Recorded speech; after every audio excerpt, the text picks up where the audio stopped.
اعوذ باللہ من الشیطان الرجیم بسم اللہ الرحمن الرحیم وضرب اللہ مثلا قریة كانت آمنة مطمئنة يأتيها رزقها رغدا من كل مكان فكفرت بأنعم الله فأذاقها الله لباس الجوع والخوف بما كانوا يصنعون۔ حمد و ثنا، تعریفات و کبریائی، بڑائی اور عظمت اللہ ذو الجلال والاکرام، خالق کائنات، مالک ارض و سماء، رب العالمین، احکم الحاکمین کے لیے ہے۔ درود و سلام سید المرسلین، حبیب کبریا، خاتم الانبیاء، جناب محمد الرسول اللہ صلی اللہ تعالی علیہ وآلہ وصحبہ وسلم کی ذات گرامی اقدس و مطہر پر۔ انگریزی مہینے کے حساب سے آج اگست کی 14 تاریخ ہے، جس دن پاکستان انگریز کے تسلط سے آزاد ہوا، اور پھر آزاد ہونے کے بعد جن لوگوں نے ہجرت کی اور ارض پاکستان کی طرف محو سفر ہوئے، یا جو متعصب قسم کے ہندوؤں کے گھر کے اندر رہ رہے تھے، بڑی قربانیاں دے کر، بڑی جانوں کے نذرانے پیش کر کے، بڑی جاگیروں اور مال و دولت کو ان کے قبضے میں دے کر وہ ارض پاکستان کو پہنچے، اور جو پاکستان کی بنیاد رکھی گئی تھی، مارچ کے اندر بھی جو قرارداد منظور ہوئی تھی، وہ یہی ہوئی تھی کہ 2 قومی نظریے کی بنیاد پر ایک الگ ریاست ہونی چاہیے۔ جب بھی اس وقت لوگوں کو اکٹھا کیا گیا، لوگوں کو جو جذبہ دیا گیا، جس جذبے کی بنیاد پر ہر مسلمان اٹھ کھڑا ہوا، اور جس جذبے کی بنیاد پر نہ اس نے اپنی جان کی پرواہ کی، نہ جاگیر کی، نہ مال کی، نہ دولت کی، اس نے وقت بھی لگایا، جان کی پرواہ کیے بغیر وہ میدان عمل کے اندر اترا۔ وہ ایک نعرہ تھا اور وہ ایک نظریہ تھا۔ نعرہ کیا تھا؟ محمد علی جناح نے بھی، علامہ اقبال نے بھی، اور دیگر نون لیگ کے لوگوں نے، مسلم لیگ کے لوگوں نے یہی نعرہ لگایا تھا کہ پاکستان کا مطلب کیا؟ لا الہ الا اللہ۔ اگر یہ ہوتا کہ پاکستان کا مطلب کیا، روٹی کپڑا اور مکان، کوئی بھی ساتھ دینے کے لیے تیار ہوتا۔ اگر یہ ہوتا کہ ہم جو ہے وہ ایک ریاست بنائیں گے تو اس ریاست کے اندر روزگار مہیا کریں گے، تو وہ کہتے ہیں یہیں سے ہی روزگار ڈھونڈ لیتے ہیں، جانیں قربان کرنے کی کیا ضرورت، زندہ رہیں گے تو روزگار کی ضرورت پڑے گی۔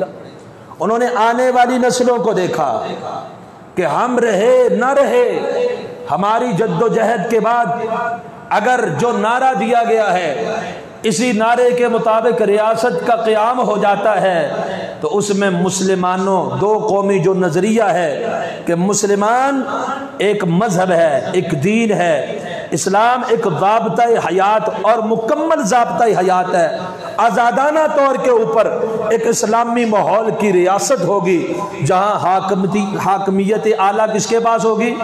اللہ کے پاس۔ حاکم اعلیٰ اللہ، شریعت محمد الرسول اللہ صلی اللہ علیہ وسلم کی لائی ہوئی، اور اسی کے مطابق، اور جو آئین، جو قانون، جو عدلیہ کے اندر جو نفاذ ہوگا وہ اس کا ہوگا جو شریعت ہے، جو اسلام ہے، جو دین ہے۔ یہ بنیادی نعرے تھے، بنیادی باتیں تھی، جس پر ہر کلمہ پڑھنے والا اٹھ کھڑا ہوا، جو کچھ کر سکتا تھا وہ کر گزرا، جانیں تک قربان کر دی گئی، سب کچھ ہوا، وہ آپ کے سامنے ہے۔ اب جب بعد میں آنے والے ہمارے جیسے لوگ آئے، انہوں نے صرف نعرہ لگایا جشن آزادی، پھر نغمے بنائے، پھر ترانے بنائے، پھر پتہ نہیں کیا کچھ کیا، اور اس کے علاوہ کچھ کر پائے؟ جو اصل مقصد تھا، آج انتہائی افسوسناک امر یہ ہے کہ اس مقصد سے لوگوں کے ذہنوں کو اس مقصد کو ذہنوں سے ہٹایا جاتا ہے، آنے والی نسل اس کو اسلام سے بیزار کیا جاتا ہے۔ سیکولر حکمران بھی سیکولر، عوام بھی سیکولر، یہ مشن بن گیا ہے کہ کوئی مذہب نہیں، کوئی پابندیاں نہیں، کوئی قیود نہیں، بس ایک ریاست کے اندر زیادہ سے زیادہ معیشت کی بات ہو، زیادہ سے زیادہ روزگار کی بات ہو، اور جو دنیاوی ترقی اور سائنس ہے صرف اس کی بات ہو، باقی مذہب کی بات کو دہشت گردی، بنیاد پرستی اور دیگر کئی ناموں سے موسوم کر کے اس کے بارے میں ایسی نفرت انگیز جو ہے وہ لوگوں کے اندر اشتعال انگیزی ڈال دی گئی، اب لوگ مذہب کے نام سے خوف محسوس کرتے ہیں، دینی طبقے کو حقارت کی نگاہوں سے دیکھتے ہیں، مدارس و مساجد کے لیے عرصہ حیات تنگ کرتے ہیں، قوانین کڑے سے کڑے بنا رہے ہیں، اور جو آدمی نہ نماز پڑھتا ہو، نہ روزہ رکھتا ہو، نہ مذہب کی بنیادی عقائد و نظریات کا اسے پتا ہو، اور وہ یہ کہتا ہو میں صرف پاکستانی ہوں، باقی میں کچھ بھی نہیں ہوں، کہتے شریف شہری ہے۔ اگر کوئی کہے میرا اللہ، اس کی توحید کو ماننے والا ہوں، محمد رسول اللہ صلی اللہ علیہ وسلم کی شریعت کو ماننے والا ہوں، فوراً کہہ دیتے ہیں اس کی ذہن کے اندر دہشت گردی ہے، یہ بنیاد پرست ہے، یہ فلاں ہے، یہ فلاں ہے، اور اس کے لیے بڑی عجیب عجیب جو ہے ان کے ذہنوں میں باتیں آ جاتی ہیں۔ حالانکہ اگر ابتدا دیکھیں تو نعرہ کیا لگوایا تھا؟ پاکستان کا مطلب کیا؟ لا الہ الا اللہ۔ اب لا الہ الا اللہ کا مطلب کون سمجھائے؟ اور پاکستان کا مطلب تو سمجھا دیا کہ لا الہ الا اللہ، لیکن لا الہ الا اللہ کا مطلب سمجھایا؟ آج کے مسلمان کو ضرورت اس امر کی ہے کہ وہ یہ بھی سمجھ لے کہ لا الہ الا اللہ کا مطلب کیا، کوئی بھی معبود رب کے سوا۔ پھر مندر بنانے والوں کو ایک جملہ بولنے کی گنجائش نہیں رہتی کہ پاکستان کا تو مطلب ہی یہی تھا کہ لا الہ الا اللہ۔ تو سب سے پہلا مقصد جو ہماری آزادی کا تھا، سب سے پہلا مقصد، اگر آج آپ لوگ جشن کر رہے ہیں تو اپنا جو اصل مشن تھا وہ کیا تھا؟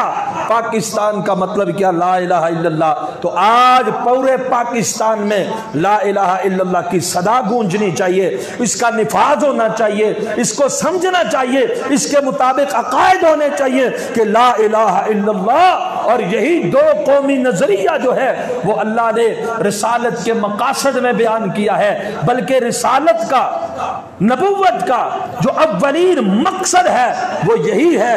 اللہ نے سورہ انبیاء کے اندر فرمایا وَمَا أَرْسَلْنَا مِن قَبْلِكَ مِن رَسُولٍ إِلَّا نُوحِي إِلَيْهِ أَنَّهُ لَا إِلَهَ إِلَّا أَنَا فَاعْبُدُونِ۔ ایک آپ ہی نہیں، آپ سے قبل جتنے بھی انبیاء ہیں، رسول ہیں، سارے انبیاء، سارے رسولوں کی دعوت ہم نے یہ دے کر بھیجا ان کو۔ ان کا بنیادی نقطہ کیا تھا؟ دعوت کے آغاز کا بنیادی نقطہ یہ تھا کہ لا الہ الا انا فاعبدون، کوئی معبود برحق نہیں ہے، صرف میں ہوں، صرف میری عبادت کر۔ حضرت نوح علیہ السلام آئے، لا الہ الا اللہ بنیادی دعوت۔ ابراہیم آئے، دیگر جتنے بھی موسیٰ و عیسیٰ آئے، یونس آئے، جتنے بھی انبیاء کرام علیہم الصلاۃ والتسلیم والتحیہ جتنے بھی آئے، سب نے پہلی اور بنیادی بات کیا کی کہ اللہ کے علاوہ کوئی عبادت کے لائق، بلکہ اللہ کے رسول صلی اللہ علیہ وسلم سے اللہ نے یہ اعلان کروا دیا جب رسالت کا دروازہ بند کر دیا، نبوت کے دروازے کو بند کر دیا گیا، اب کوئی نبی نہیں آئے گا، کوئی رسول نہیں آئے گا، آسمان سے جبریل اب نیا پیغام لے کر کوئی نہیں آئے گا، انسانیت کی تکمیل کے لیے سارے پیغام مکمل ہو چکے، آخری کتاب مکمل، محکم اور مفصل طور پر نازل ہو چکی، اب کسی مزید رب کی طرف سے رہنمائی کی ضرورت نہیں ہے، دین مکمل، کتاب مکمل، آخری رسول سب کچھ بتلا کے چلے گئے۔ تو اعلان کیا کروایا؟ قل یا ایھا الکافرون، اے کافرو، کہہ دیجئے اے کافرو، لا اعبد ما تعبدون، جس کی تم عبادت کرتے ہو اس کی میں عبادت نہیں کرتا، اور جس کی میں عبادت کرتا ہوں اس کی تم عبادت نہیں کرتے۔ اور آخر میں فرمایا تمہارے لیے تمہارا دین ہے، میرے لیے میرا دین ہے۔ یہ دو قومی نظریہ کس نے پیش کیا؟ اللہ نے پیش کیا۔ اور تکالیف صرف پاکستان بننے پر نہیں آئی، امام کائنات جناب محمد الرسول اللہ صلی اللہ علیہ وسلم کی تنہا ذات ہے، اکیلی ذات ہے۔ اللہ کے رسول صلی اللہ علیہ وسلم تشریف لے گئے، کہاں پر؟ آپ صلی اللہ علیہ وسلم طائف کی وادی میں تشریف لے گئے، اور طائف کی وادی میں صحیح بخاری کی حدیث نمبر 3231 ہے، 3231، آپ نے یہی نظریہ پیش کیا کہ لوگوں اللہ کے علاوہ کوئی عبادت کے لائق نہیں ہے، لا الہ الا اللہ کو سمجھو، اللہ ہی زمین بنانے والا، اگر آسمان بنانے والا، جیسا کہ تمہارے نظریات بھی ہیں، خالق وہی ہے، مالک وہی ہے، پھر کوئی ہستی اللہ نے ایسی پیدا نہیں کی جو عبادت کے لائق ہو بلا شرکت غیر۔ اگر خالق وہی ہے تو کسی اور کی شراکت کے بغیر عبادت کا حقدار بھی اکیلا وہی ہے۔ آپ علیہ السلام نے طائف کی وادی میں پیش کیا، پتھروں کی بارش برسائی گئی، آپ کے ساتھ ناروا سلوک کیا گیا، آپ زخمی ہیں، شدید زخمی ہیں، لہولہان ہیں۔ اللہ سبحانہ و تعالیٰ نے آپ کے پاس حضرت جبریل کو بھیجا، آپ کے اوپر سایہ فگن ہے، سایہ ہے آپ کے اوپر، آپ تنہا وہاں پر اپنے جسم کو چھلنی کروائے ہوئے زخموں کی۔ بلکہ آپ علیہ السلام سے سیدہ عائشہ نے پوچھا، اللہ کے حبیب احد کا دن بڑا سخت تھا، جہاں مسلمانوں کو فتح نہیں ملی، شکست ہوئی، کئی صحابہ شہید ہوئے، بڑا المناک دن تھا، کافر فتح کے جشن منا رہے تھے۔ کہا اللہ کا رسول احد سے بھی زیادہ کوئی تکلیف دہ دن تھا؟ کہا طائف کا دن تو اس سے بھی زیادہ تکلیف دہ تھا۔ اب تو جانسار بھی موجود ہیں، غزوہ اور جہاد کے لیے تلواریں ہاتھ میں ہیں، سواریاں ہیں، وہاں پر تو کچھ بھی نہیں، اکیلے محمد الرسول اللہ صلی اللہ علیہ وسلم، لیکن دعوت توحید کی، وہی دعوت کہ لا الہ الا اللہ۔ طائف میں پتھر پڑے، آپ کو تکلیفوں کا سامنا کرنا پڑا، آپ کے اوپر سایہ آ گیا، جبریل امین آ گئے وحی لے کر۔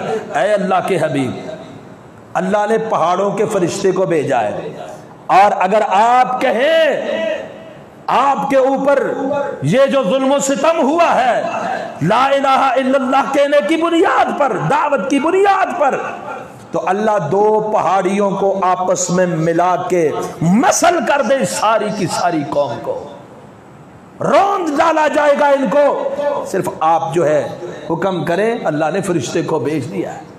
امام کائنات جناب محمد الرسول اللہ صلی اللہ علیہ وسلم نے فرمایا نہیں، بل ارجو ان یخرج اللہ من اصلابہم من یعبد اللہ وحدہ لا یشرک بہ شیئا۔ نہیں، میں نہیں چاہتا کہ یہ سارے تباہ و برباد ہو جائے، بلکہ مجھے اپنے رب پہ امید ہے، اللہ ان کی اولادوں میں سے ایسے لوگ پیدا کرے گا جو اکیلے اللہ کی عبادت کریں گے، کسی کو اللہ کے ساتھ شریک نہیں ٹھہرائیں گے۔ اب یہ مانے یا نہ مانے، ان کی اولادیں مانیں گی، ان کی نسلیں مانیں گی، بعد میں آنے والے لوگ یہ کلمہ پڑھیں گے۔ اس لیے طائف میں آپ علیہ السلام اپنے آپ کو زخمی کروا رہے ہیں، تکلیفیں برداشت کر رہے ہیں، سخت اور سے بھی زیادہ سخت اذیت والا دن آپ کے اوپر گزر رہا ہے۔ مقصد کیا ہے؟ لا الہ الا اللہ۔ تو یہ محمد علی، یہ ہمارے یہ چودھری صاحب کبھی کبھی کہتے ہیں کہ محمد علی جناح اور تھا، یہ مولوی لوگ اور ذہن کے مالک ہیں۔ چلو اور ہی صحیح، نعرہ انہوں نے بھی یہی لگایا تھا کہ پاکستان کا مطلب کیا؟ لا الہ الا اللہ۔ نام انہوں نے بھی شریعت کا لیا ہے، نام انہوں نے بھی پاکستان کے آئین کی بنیاد، یہ شرعی احکام انہوں نے نام لیا ہے کہ پاکستان کا آئین یہ اسلام ہوگا، قرآن ہوگا، حدیث ہوگی، اس کے علاوہ کسی اور آئین کے ہم پابند نہیں ہیں۔ اگر آئین بھی وہی ہوتا جو انگریز کے دور اقتدار میں تھا، عبادت بھی جیسے مرضی کرو، مندر بھی بناتے جاؤ، پھر لا الہ الا اللہ کا کیا مطلب؟ پھر دو قومی نظریے کا کیا مطلب؟ آج نعرے یہی دیے جا رہے، روٹی کپڑا اور مکان، روزگار، سڑکیں، فلاں فلاں، یہ چیزیں عارضی ہیں۔ پاکستان کی ریاست جس مقصد کے لیے معرض وجود میں آئی ہے وہ مقصد ہے لا الہ الا اللہ. اور اللہ نے جسی مقصد کے لیے پوری کائنات میں انبیاء کا جو سلسلہ جاری فرمایا یہی مقصد بیان فرمایا. فرمایا وَلَقَدْ أُوحِيَ إِلَيْكَ وَإِلَى الَّذِينَ مِنْ قَبْلِكَ لَئِنْ أَشْرَكْتَ لَيَحْبَطَنَّ عَمَلُكَ. ہم نے آپ کی طرف بھی یہ وحی کی, آپ سے قبل بھی یہ وحی کی گئی ہے سب کی طرف. اللہ کے ساتھ شرک کیا اللہ سارے اعمال برباد کر دیں گے. شرک اللہ کے ساتھ نہیں کرنا. عبادت اکیلے کس کی کرنی ہے؟ اللہ کی کرنی ہے. اللہ کے رسول نے تو یہاں تک فرمایا امرت ان اقاتل الناس حتی یشہدوا لا الہ الا اللہ. جب تک لوگ لا الہ الا اللہ نہیں پڑھ لیتے مجھے تو حکم دیا گیا ہے ان سے میری جنگ و جدال جاری رہے گی, جہاد قتال جاری رہے گا. کب تک؟ جب تک اللہ کی زمین پہ اللہ کا نظام نافذ نہیں ہو جاتا. امرت ان اقاتل الناس حتی یشہدوا لا الہ الا اللہ. لا الہ الا اللہ کے لیے, اعلی کلمت اللہ کے لیے مجھے جہاد کرنے کا, مجھے قتال کرنے کا حکم دیا گیا ہے. تو آج ضرورت اس امر کی ہے کہ پاکستان کے بنیادی مقاصد میں اور جو بنیاد اس کے بننے کی ہے وہ کیا ہے؟ لا الہ الا اللہ. آج لا الہ الا اللہ کا مطلب سمجھا جائے, لا الہ الا اللہ کا مفہوم سمجھا جائے.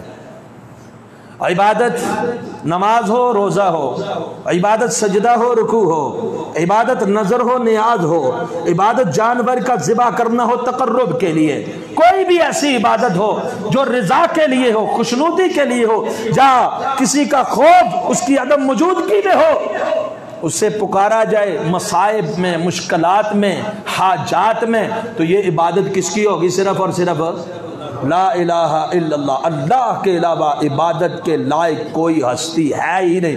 پہلے اللہ نے نفی بیان کی, لا الہ نہیں ہے کوئی عبادت کے لائق الا اللہ, سوائے اللہ کے. اور یہ انبیاء کی بنیادی دعوت اور یہ اللہ کی اولین وحی ہے. نبی کائنات صلی اللہ علیہ وسلم کی پہلی دعوت کیا ہے؟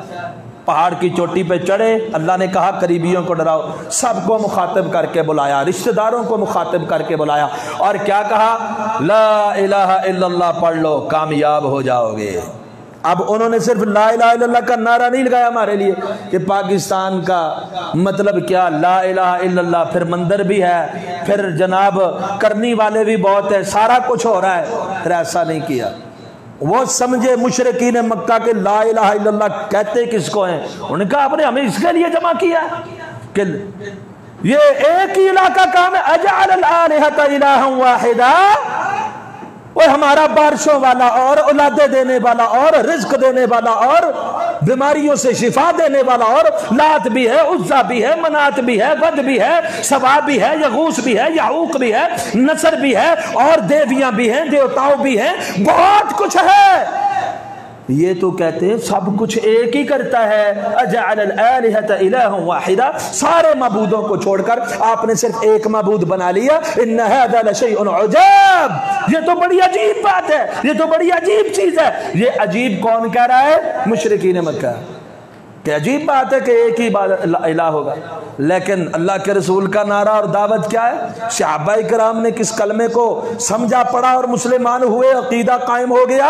حجر اسود ہے, بوسہ دیتے ہوئے بخاری کی روایت حضرت عمر بن خطاب رضی اللہ عنہ نے فرمایا تھا انی اعلم انک حجر, وہ معاشرہ جس میں وہ پلے بڑے جوان ہوئے, جس میں پتھروں کی پوجا کی جا رہی ہے, مورتیوں کو پوجا جا رہا ہے, مٹی سے گوند کے بت بنا کے تراش کے ان کے سامنے سجدے کیے جا رہے ہیں, مناجات میں ان کو پکارا جا رہا ہے. لیکن جب لا الہ الا اللہ سمجھ آ گئی تو کہا میں جانتا ہوں تو پتھر ہے. پتھر وہ نہیں ہے جس سے بت بنائے گئے, جنتی پتھر ہے, پتھر معمولی نہیں ہے.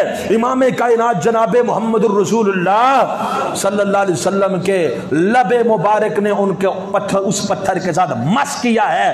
پھر بھی فرما رہے ہیں میں جانتا ہوں تو پتھر ہے، لا تنفع ولا تضر، نفع اور نقصان کا مالک نہیں ہے۔ لولا انی رأیت رسول اللہ صلی اللہ علیہ وسلم یقبلک ما قبلتک، اگر میں نے امام کائنات جناب محمد رسول اللہ صلی اللہ علیہ وسلم کو تجھے بوسہ دیتے ہوئے نہ دیکھا ہوتا، کبھی بھی تجھے چومتا نہ بوسہ نہ دیتا، کیونکہ نفع اور نقصان کی مالک کون ذات ہے؟ کوئی پتھر، کوئی مورتی، کوئی اس طرح کی چیز، کوئی مخلوق، کوئی ہستی اللہ نے ایسی نہیں پیدا کی۔ اسی لیے آج ضرورت ہے اس امر کی کہ آج صرف یہی نہ کہا جائے کہ پاکستان کا مطلب کیا لا الہ الا اللہ، بلکہ یہ بھی کہا جائے لا الہ الا اللہ کا مطلب کیا ہے، اسے بھی سمجھا جائے، اس کے مطابق اپنے آپ کو مضبوط اور قوی مسلم کی حیثیت سے جو ہے وہ واضح کیا جائے۔ تو یہ مقاصد میں سے پہلا مقصد تھا لا الہ الا اللہ۔ اور پھر یہ اسلام تو کہتا ہی کہتا ہے الیوم اکملت لکم دینکم واتممت علیکم نعمتی ورضیت لکم الاسلام دینا۔ اسلام مکمل ضابطہ حیات ہے۔ محمد علی جناح نے بھی اپنی تقاریر میں کہا تھا اسلام مکمل ضابطہ حیات ہے، اس لیے جو ہماری الگ سے ریاست ہوگی وہ کس کے مطابق ہوگی؟ اسلام کے مطابق ہوگی۔ تو آج ضرورت اس امر کی ہے کہ نظام مصطفیٰ پاکستان میں قائم ہو جائے، نفاذ شریعت ہو جائے۔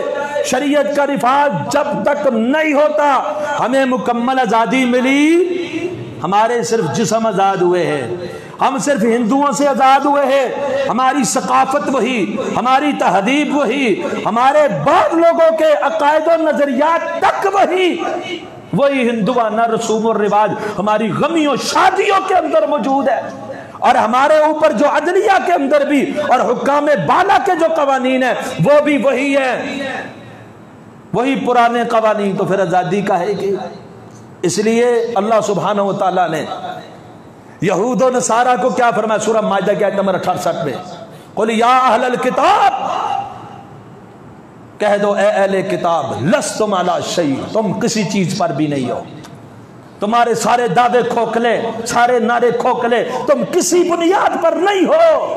کب تک؟ حتی تقیموا التوراۃ والانجیل، جب تک تم تورات و انجیل کو قائم نہیں کر دیتے۔ وما انزل الیکم من ربکم، جو تمہاری طرف رب کی طرف سے نازل کیا گیا ہے، جب تک اس کا نفاذ نہیں ہو جاتا، جب تک اس کو تم نافذ نہیں کر دیتے، تم کسی بنیاد کے اوپر بھی نہیں ہو۔ اور وہاں یہاں تک فرمایا وَمَن لَمْ يَحْكُمْ بِمَا أَنزَلَ اللَّهُ فَأُولَٰئِكَ هُمُ الْكَافِرُونَ، مَن لَّمْ يَحْكُمْ بِمَا أَنزَلَ اللَّهُ فَأُولَٰئِكَ هُمُ الظَّالِمُونَ، مَن لَّمْ يَحْكُمْ بِمَا أَنزَلَ اللَّهُ فَأُولَٰئِكَ هُمُ الْفَاسِقُونَ۔ فاسق ہیں، کافر ہیں، ظالم ہیں وہ لوگ جو اللہ کی نازل کردہ شریعت کے مطابق فیصلہ نہیں کرتے۔ ان کو یہ بات واضح طور پر حدود میں بتلائی گئی، اَنَّا كَتَبْنَا عَلَيْهِمْ ان النفس بالنفس والعین بالعین والانف بالانف والاذن بالاذن والسن بالسن والجروح قصاص۔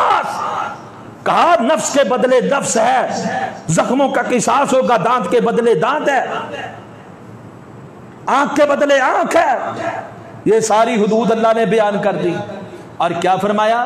جو اللہ کی احکامات کے مطابق فیصلہ نہ کرے یہ لوگ ظالم ہیں، یہ لوگ فاسق ہیں، یہ لوگ کافر ہیں۔ آج ہم آزاد ہوئے ہیں، ہمارا جان کے بدلے جان ہے، ہماری آنکھ کے بدلے آنکھ ہے، ہمارے زخموں کا قصاص جو شریعت میں متعین ہے وہ ہے نہیں ہے۔ قصاص، حدود اللہ اور دیگر احکام اس سے جڑے آج وہ والے نہیں ہیں جو قرآن و سنت کے ہیں۔ ترمیمیں بھی ہوتی رہی، وراثت کے احکام میں ترمیمیں ہوئی، یتیم پوتا وارث بنے گا، حالانکہ شریعت نے اسے محروم رکھا، بلکہ اس کے لیے وصیت ہے، ثلث مال تک وصیت کر سکتا ہے دادا، لیکن وہ جس طرح بیٹا وارث ہے ویسے نہیں بن سکتا، اس میں اس کا فائدہ ہے۔ شریعت کے معاملے میں اس کے لیے، یتیم کے لیے اس میں زیادہ فائدہ ہے، ثلث مال تک وہ وصیت کرے گا، اس کا باپ نہیں۔ تو دوسری طرح کیا پتہ کتنا ملتا ہے؟ شریعت کے ہر کام کے اندر حکمت ہی حکمتیں، وراثت کے احکام تبدیل ہو گئے، حدود اللہ کا نفاذ سرے سے ہے ہی نہیں۔ دیگر کئی بڑے بڑے معاملات ہیں جس میں جس میں قانون وہی پرانا قانون ہے، اسے کوئی آزادی ابھی تک ملی نہیں ہے۔ تو اللہ نے یہود اور نصارہ کو بھی کہا تمہاری کوئی حیثیت نہیں جب تک تم تورات و انجیل کو نافذ نہیں کر لیتے۔ ہماری حیثیت کب ہوگی؟ یہ ریاست مدینہ کب بنے گی؟ جب اس کے اندر فیصلہ کس کا ہوگا؟ یہاں آج ہمارے بچوں کے ذہنوں میں یہ بات ڈالی جاتی ہے سپر پاور امریکہ ہے، ایٹمی طاقت ہے، فلاں ہے فلاں ہے فلاں ہے۔ اور اللہ نے تو یہ اعلان کیا تھا الا لہ الامر الا لہ الخلق والامر، مخلوق اللہ کی، حکم کس کا چلے گا؟ حاکمیت کسی صدر کی نہیں ہے، کسی وزیر اعظم کی نہیں ہے، کسی اور مشاورتی کونسل کمیٹی کسی کی نہیں ہے، یہ کس کی ہے؟ مخلوق جس کی ہے حکم بھی اسی کا ہے، فیصلہ بھی وہی ہوگا جس نے اس مخلوق کو پیدا کیا۔ ان الحکم الا للہ الا لہ الخلق والامر، پاکستان بھی اللہ نے دیا، مخلوق بھی اللہ کی، حکم بھی اللہ کا۔ اور اللہ کا حکم کہاں سے ملے گا؟ اسلام سے، اسلام کے نفاذ سے، نظام مصطفیٰ سے، نفاذ شریعت سے۔ تو اس کا مقصد لا الہ الا اللہ، آزادی کا مقصد نفاذ شریعت، آزادی کا مقصد نظام مصطفیٰ کا نفاذ۔ آج ہم ذہنی طور پر مغلوب ہیں، ذہنی طور پر ہم آزاد نہیں ہوئے۔ وہ کسی نے کہا تھا نا، جسم تو آزاد ہو چکے لیکن ذہن آزاد ہو تو بات بنے۔ ذہن تو آزاد نہیں ہے، نہ ہماری سیاست آزاد ہے، نہ ہماری عدلیہ آزاد ہے، نہ ہمارے قلم کار آزاد ہیں، نہ ہمارا میڈیا آزاد ہے۔ کبھی کوئی فیصلہ کس کے پریشر پر کیا جاتا ہے، کبھی کوئی فیصلہ کس کے پریشر پہ کیا جاتا ہے۔ کوئی آزادی وہ آزادی نہیں ہے جو ذہنی آزادی ہوتی ہے، جو دینی آزادی ہوتی ہے۔ یہ آزادی صرف جسموں کی آزادی ہے، اور یہ بنیادی مقاصد حاصل کرنے کے بعد نفاذ شریعت، نظام مصطفیٰ، لا الہ الا اللہ، آئین شریعت، آئین اور قانون جو ہے وہ بالادستی کس قانون کی ہو؟ جو اللہ نے نازل کیا، جو محمد رسول اللہ صلی اللہ علیہ وسلم نے بیان کیا، جو پاکستان کے آئین کے اندر موجود ہے۔ پاکستان کا آئین یہ اللہ کی کتاب اور رسول اللہ صلی اللہ علیہ وسلم کی سنت ہے، اسی کے مطابق ریاست ہو، اسی کے مطابق فیصلے ہوں۔ اور پھر جو آج کے دور میں ہم اللہ کی اس نعمت کے جو ہے مقابلے میں اب ہمارا طرز عمل کیا ہے، ہمیں اور کیا کرنا چاہیے، اس کے عملی تقاضے کیا ہیں؟ مقاصد تو آپ نے سن لی، اور بھی کئی عظیم مقصد ہے، وقت مختصر ہے۔ تقاضے عملی کیا ہے اور ہم نے عملی تقاضے کیا بنائے ہوئے؟ پہلا عملی تقاضا یہ ہے اللہ کا اس نعمت کے اوپر شکر ادا کیا جائے۔ اللہ کا کیا کیا جائے؟ شکر ادا کیا جائے۔ صحیح بخاری کے اندر حدیث نمبر 3397 ہے۔ اللہ کے رسول صلی اللہ علیہ وسلم مدینہ میں آئے، یہود نے روزہ رکھا ہوا تھا۔ اللہ کے رسول نے پوچھا روزہ کیوں رکھا ہوا ہے؟ کہا یہ وہ دن ہے جس دن اللہ نے موسیٰ علیہ السلام کو نجات دی اور بنی اسرائیل کو نجات دی، دریا کو عبور کروا دیا اور فرعون اور اس کے لشکر کو اللہ نے ڈبو دیا۔ آج ہم شکرانے کے طور پہ روزہ رکھے ہوئے۔ نبی اکرم صلی اللہ علیہ وسلم نے کیا فرمایا؟ نحن احق اولا بموسیٰ بنکم، موسیٰ سے بلا تمہارا تو دعوے کا تعلق ہے، تمہارا کیا تعلق؟ زیادہ حقدار تو موسیٰ علیہ السلام کے ہم نے۔ آپ علیہ السلام نے عاشورے کے دن کا روزہ رکھا شکرانے کے طور پر، شکریہ کے طور پر۔ اور آج ہمارا طرز عمل کیا ہے؟ ہم نے اللہ کا شکریہ ادا کیا اس ریاست کے ملنے پر؟ سورہ نحل ہے، سورہ نمبر 16 ہے، آیت نمبر 112 ہے، ذرا غور فرمائیے۔ اللہ فرماتے ہیں وَضَرَبَ اللَّهُ مَثَلًا قَرْيَةً كَانَتْ آمِنَةً، اللہ نے ایک بستی کی مثال بیان فرمائی، بڑے امن والی بستی، اطمینان والی بستی، ہر طرف چین ہی چین ہے۔ یَأْتِیہا رِزْقُہا رَغَدًا مِّن كُلِّ مَکان، معیشت بھی مضبوط ہے، ہر طرف سے اس کا رزق آ رہا ہے۔ اب اس نے کیا کیا؟ فَكَفَرَتْ بِأَنْعُمِ اللَّهِ، اللہ کی نعمتوں کی نہ شکری کی نہ قدری کی۔ اللہ نے کیا کیا؟ فَأَذَاقَهُ اللَّهُ لِبَاسَ الْجُوعِ، اللہ نے انہیں بھوک میں مبتلا کر دیا، اللہ نے انہیں خوف کے اندر مبتلا کر دیا۔ وجہ کیا بنی؟ بِمَا كَانُوا يَصْنَعُونَ، ان کے اپنے کرتوت جو وہ کیا کرتے تھے اس کے عوض اور بدلے میں اللہ نے بھوک بھی مسلط کر دی، خوف بھی مسلط کر دیا۔ آج اللہ نے ہمیں پاکستان کی نعمت سے نوازا، ہندوؤں سے اور انگریزوں سے آزاد کروایا۔ چاہیے تو یہ تھا لا الہ الا اللہ کا نفاذ ہو، چاہیے تو یہ تھا اسلام کی ترویج ہو، چاہیے تو یہ تھا نفاذ شریعت ہو، چاہیے تو یہ تھا گلی گلی کوچا کوچا نظام مصطفیٰ کے ساتھ منور ہو، لیکن کیا ہوا؟ سیکولر طبقہ آگے آ گیا، سیکولرزم جو ہے وہ بڑھتا گیا، پھلتا گیا، پھیلتا گیا، پھولتا گیا، اسلام کو جو ہے وہ روز بروز پیچھے کرتے گئے۔ کبھی اس کے اوپر تان و تشنیع تک کی جرات کرنے کی جو ہے وہ لوگوں نے جسارت کر لی، اسلام کے اوپر، پردے کے اوپر، داڑھی کے اوپر اور علم کے اوپر، علماء کے اوپر بھی تان و تشنیع کی گئی۔ پھر اللہ کی حدود کو پامال کیا جانے لگا، پھر اللہ کی اس نعمت کی ناقدری کیے جانے لگی، پھر اللہ کی نعمتوں کی ناشکری کیے جانے لگی۔ آج حالات آپ کے سامنے ہیں، وبائیں بھی ہیں، بے روزگاری بھی ہے، دہشت گردی بھی ہے، دھماکے بھی ہیں، ہر طرح کی نعمتیں ہونے کے باوجود یہاں پر موسموں کے حوالے سے اللہ نے 4 سیزن دیے ہوئے، ایٹمی طاقت بنایا ہوا، افواج جذبے والی دی ہوئی، اور قوم میں غیرت ایمانی اللہ نے دی ہوئی، لیکن اس کے باوجود خوف ہے، اس کے باوجود دہشت گردی ہے، بم دھماکے ہیں، خوارج قسم کے لوگ جو مسلمانوں کا قتل عام کرتے ہیں آئے روز پیدا ہوتے جا رہے ہیں، تکفیریت جو ہے وہ عروج پر ہوتی چلی جا رہی ہے۔ یہ ساری کی ساری مصیبتیں، یہ ساری کی ساری پریشانی کیا ہے؟ آج ہم فخر محسوس کرتے ہیں امریکہ کی غلامی میں، انگریز کے تسلط کو ہم نے اس وقت توڑا تھا، آج ہم انگریز کے تسلط کو چاہتے ہیں، خود ان کے غلام بننے میں فخر محسوس کرتے ہیں، اللہ کی نعمت کی ناقدری اور ناشکری کرتے ہیں۔ پھر چاہیے تو شکرانہ تھا، شکریہ تھا، اللہ کی عبادت تھی، اللہ کا شکر تھا، اس کی حمد تھی، اس کی ثنا تھی، اس کی توحید کی باتیں تھی، لیکن ہم نے کیا سبز ہلالی پرچم کے ساتھ سرکاری و نیم سرکاری و غیر سرکاری عمارتوں کو جو ہے وہ ہم نے سب جھنڈیوں سے سجا لیا، ہم نے جو ہے وہ موٹر سائیکلوں کے سائلنسر ہٹا دیے، ہم نے پریشن ہارن بجانے کو جو ہے وہ شکریہ سمجھ لیا، اور طرح طرح کے نغمے اور ترانے، اور انڈیا سے آزاد ہو کر انڈیا کی فوج فلمیں اور فوج گانے سن کے اپنی گاڑیوں میں چلا کے اپنے گھروں میں چلا کے ہم کہہ رہے جشن بنا رہے ہیں، جشن آزادی بنا رہے ہیں۔ اللہ کے رسول صلی اللہ علیہ وسلم نے مکہ آزاد نہیں کیا، مکہ فتح کیا ہے۔ آزادی اور فتح میں فرق جانتے ہیں؟